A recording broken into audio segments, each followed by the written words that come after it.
कहानी नीरू की है। पंजाब की नीरू की शादी दिल्ली के राहुल से होती है। दिल्ली कितना बड़ा शहर है ना, लेकिन आप लोगों का घर तो बहुत छोटा है।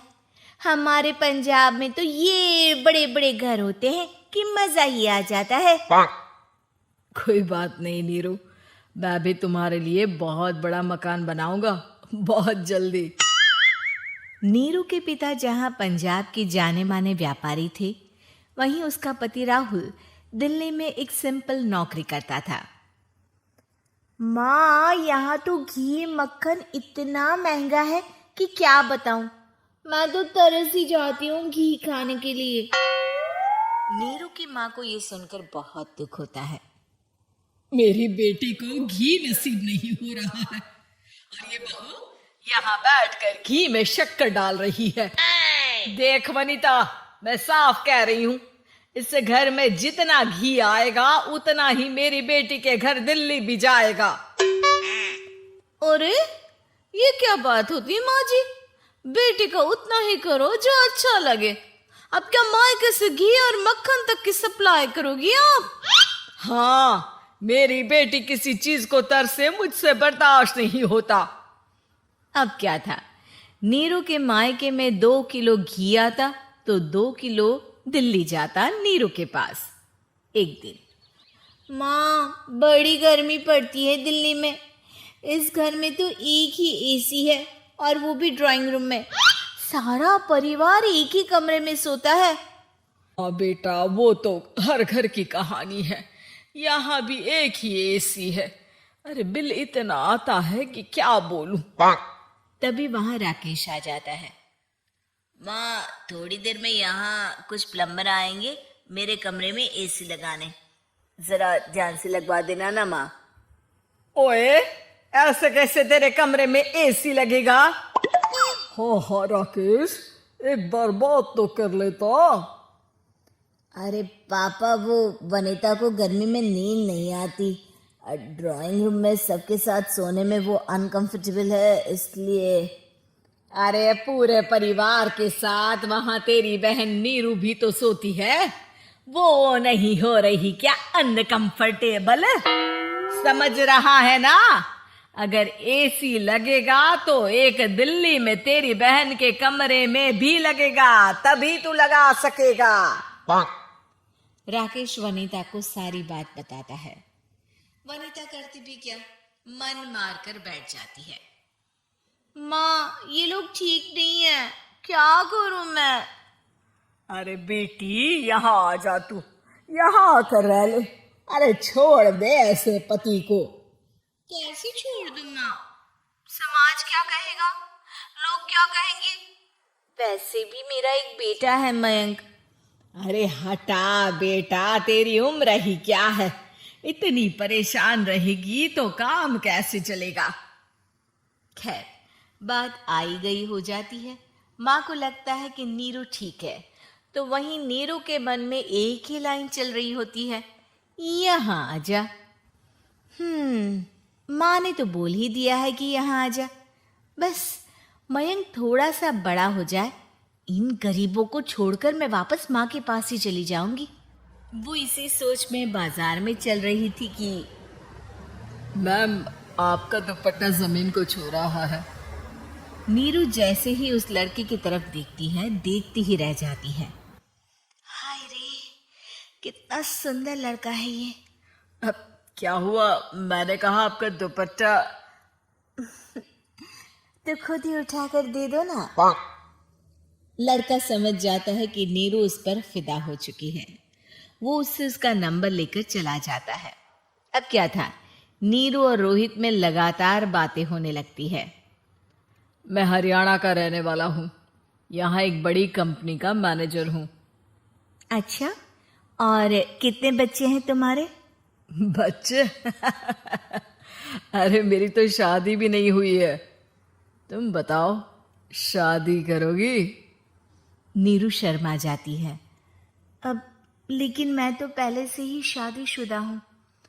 मुझे फर्क नहीं पड़ता, बस तुम शादी कर लो, भाग चलते हैं।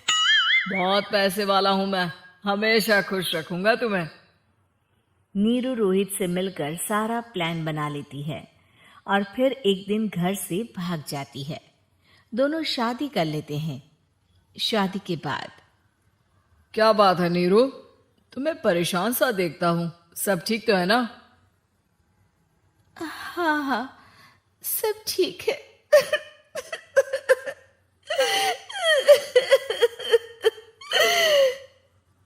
ये कहते कहते ही वो रोने लगती है। अरे क्या हो गया, रो क्यों रही हो?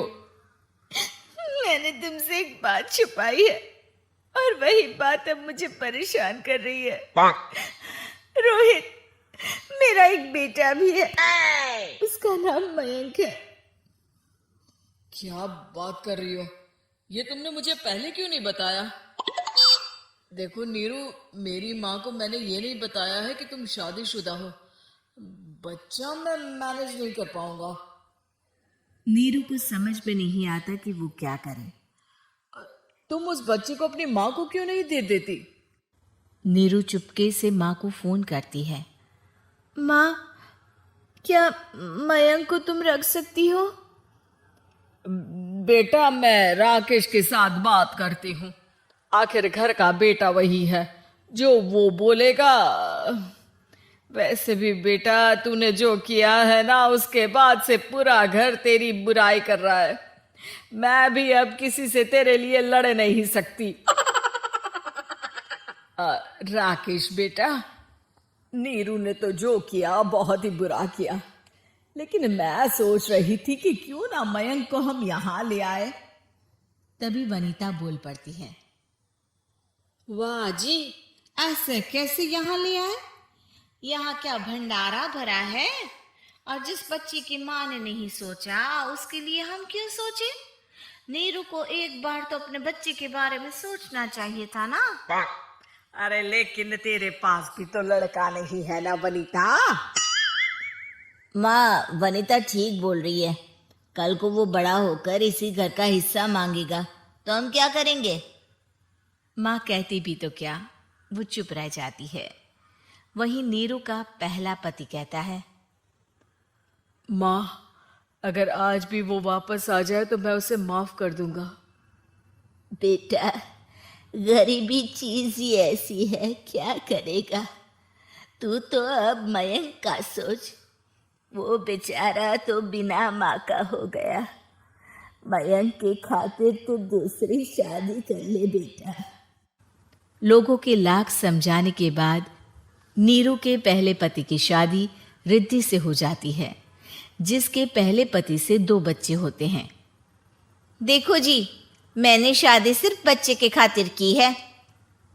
मैंने भी शादी सिर्फ बच्चों के खातिर की है। वहीं नीरू के दूसरे पति के मन में ये बात घर कर जाती है कि नीरू एक मासूम बच्चे को उसके खातिर छोड़ कर आई है। अब देखो नीरू, मुझे लगता है कि जो औरत अपनी कोख का बच्चा छोड़ सकती है, वो तो कुछ भी कर सकती है। कल को तुम्हें मुझसे अच्छा कोई मिल गया तो तुम तो मुझे भी बाय बाय कर दोगी ना। नीरू को अब उसका दूसरा पति ताने देना शुरू कर देता है। तंग आकर नीरू उसके यहाँ से भागकर अपने पहले पति के पास चली जाती है, लेकिन ससुराल में क्या लेने आई है नीरू, मयंक को?